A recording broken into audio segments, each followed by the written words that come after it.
In the ever so confusing world of pixels where Google just can't stop raising the prices like Pixel 9a for 49,999.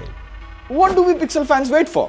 Sell! So that for once in life I can get my hands on the holy grail of Android, Google Pixel. Well, the Pixel 8a, which was launched for 52,999, it is currently available at a discounted price of 29,999. Of course, if you have an SBI credit card, but you know everyone has that one friend. But Pixel 8a is almost now an year old. How different is it from the newly launched Pixel 9a that costs almost double? So the question that has to be asked is, should you get a Pixel 8a? What are the cons? Or just wait another year to get the Pixel 9a in discount? Prateek, Dealwiser, and let's break it down full Dealwiser style.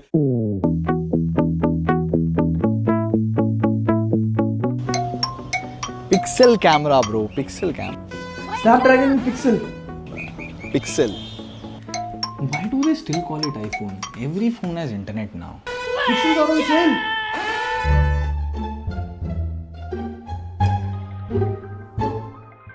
So we'll be comparing the Pixel 8a against the Pixel 9a throughout the video, but wherever necessary, we'll also compare other best phones in the 30,000 price range. So you really know what you're buying and you get that crystal clear answer. Now, the first change between the 8a and the 9a is the design. The Pixel 8a design structurally has remained similar to the elder flagship Pixel phone. It has the same camera visor with the Google logo on the back, whereas the Pixel 9a, there is no camera visor at all. Also, if you look closely, there is no camera bumps, so there's no wobble. But honestly, I think Pixel phones had a look of their own. The 9a somehow doesn't feel like a Pixel phone. Whereas the 8a gets this metallic frames, there's a plastic back, you also get an IP67 rating so it can handle all those water abuses.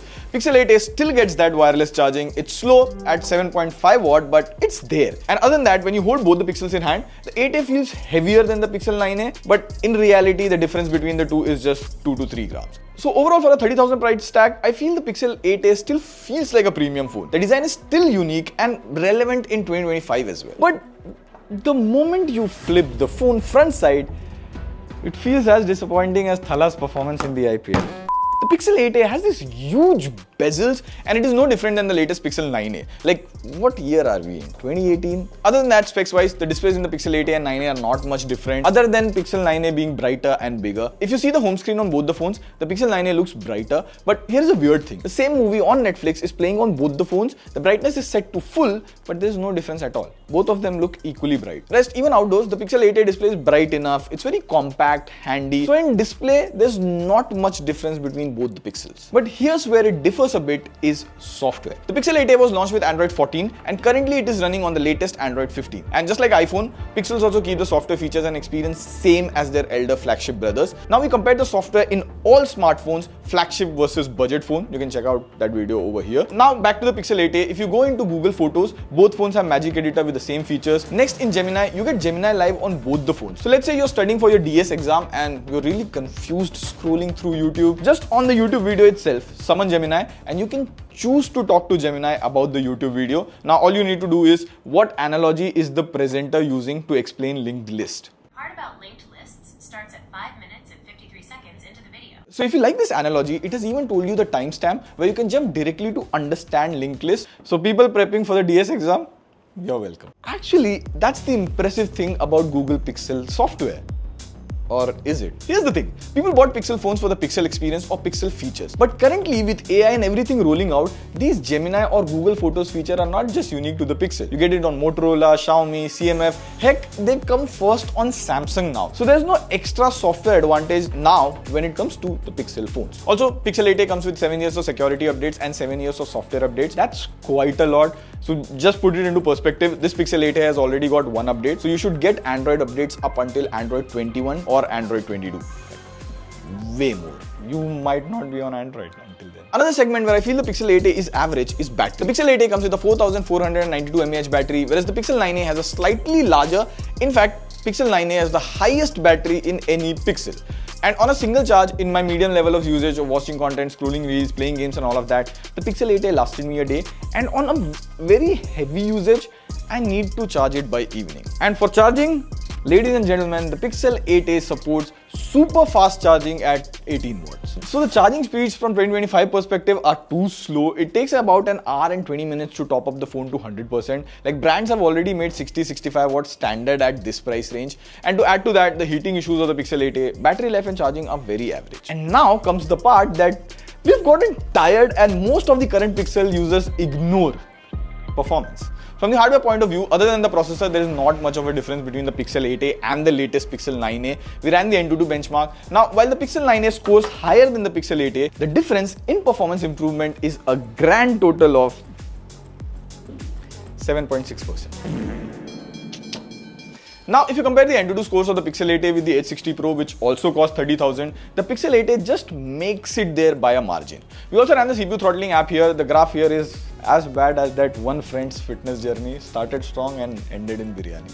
Now, Pixels are not made for gaming, but let's say you had to play because your friends or cousins wanted you to play. So in BGMI, you can play max at 60 FPS in smooth graphics. The gameplay here is smooth with devices not getting warm. But if you play heavier games like Wuthering Waves, on both of them, you can play max at high graphics, that is 60 FPS, and there are frame drops on the Pixel 8a. In fact, there are frame drops on the latest Pixel 9a. Now, I know people would say Pixel phones are not for performance or gaming, but a phone that was launched for 52,999 should have a processor that can at least game at a decent level. Moreover, if you download something on 5G, like scrolling reels for more than half an hour, the phone gets warm. This is something that happens only in Pixel phones, and I think the major reason is Google doesn't add a cooling layer in Pixel A series because, hey, an affordable version. By the way, finally you do get a cooling layer in the Pixel 9a. So from a 52,000 perspective, the Pixel 8a performs badly in performance, but now from a 30,000 perspective, it just does okay. Now coming to the most awaited part, cameras. Like, that's why you buy a Pixel phone. Now, funny thing, the new Pixel 9a from specs point of view has downgraded in cameras, and if you see the photo side by side, the light control is same on both the Pixel phones, but the colors and skin tone are different. The 8a has warmer colors and the 9a has cooler colors. Other than that, if you zoom in, there is the minor difference in details. Since the 9a has downgraded the cameras, it tries to over sharpen the face, and in videos, the difference is very clear. 8a videos, of course, looks better than the Pixel 9a. Now, naturally, the question is, how does Pixel 8a stand against other phones in 30,000 price range, like the H60 Pro? So here are the photos side by side. The Pixel 8a stays consistent and clicks good photos. Now, in our usage, the Pixel 8a has a bug. Like, we were clicking these photos in portrait mode and the 8a wouldn't just blur the background. So it happens rarely or occasionally in some of the photos. So from camera point of view, the 8a at 30,000 does a decent job. I mean, other smartphones, for example, come with a telephoto lens in the same price. So hardware wise, the Pixel 8a is behind. But if you're someone who's crazy about that pixel photo look, well, yeah, it does good. And which brings me to the conclusion. At 30,000, should you get the Pixel 8a? Well, yes, but here is the thing. You should consider this phone only if you want a Pixel phone. If you have considered 3-4 phones in the list, which Pixel 8a is one of them, well, our suggestion would be don't get it. Instead, consider other phones. If you want really good performance, there's Realme GT60 or iQOO Neo 10R. If you want latest AI features, there's S24 FE, which gets most of the Galaxy AI features. Pretty great. For an overall all-rounder phone, there's H60 Pro. Because see, the specs and everything that comes with the Pixel phones, it feels like they are not as per the Indian smartphone market standards. Now, you must have given this thought, like, why doesn't Pixel fix this and give specs as per the competition? Well, yeah, nice question. Well, the answer is their competition is not brands like Poco, Motorola, OnePlus, Nothing, etc. For them, the competition is one and only Apple. So the Pixel A series is an answer to the iPhone 16e series in India. So get the Pixel 8a only if you want a Pixel. I've seen a lot of kids give it to their parents. It's a really good phone for them. You can check out our quick smartphone deal recommendations over here. On that note, Prateek, Deal Voicer, see you pretty soon. And deals. Happy shopping.